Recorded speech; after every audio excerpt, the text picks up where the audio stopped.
শুভ দুপুর বন্ধুরা। তো চলো আজকের খাবার নিয়ে চলে এসেছি। আজকেও বানিয়ে নিয়েছি ভেজ পোলাও। তো তোমরা বলবে যে রোজ রোজ ভেজ পোলাও খাওয়া, এদিকে দেখা রোজ রোজ ভেজ পোলাও খাওয়া। তো হ্যাঁ বন্ধুরা, রোজ রোজ বলতে এখন শীতকাল পড়েছে, আর শীতকালেই এটা হয়। আর সঙ্গে আছে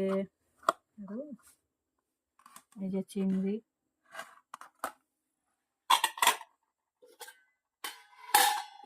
হাতাটা আনলি না, এখানে আছে মাছের মাথা দিয়ে লাউ, আর একটু দিয়েছে বাঁধাকপির তরকারি, মাছ।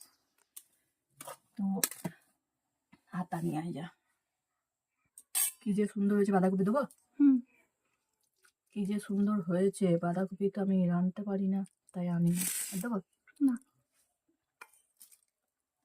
নুন একটু বেশি হয়ে গেছে, অতিরিক্ত ঝাল হয়ে গেছে বাঁধাকপিটা। দেবো? যদিও এই ভাতটার সাথে কোনো তরকারি লাগে না, ভাতটা এমনি খাওয়া যায়। এখন শীতকাল পড়েছে, লাউটা অনেকদিন আছে বলে যেন শুকতে পারা হয়ে গেছে। তো চলো এই দিয়ে খাওয়া যাক।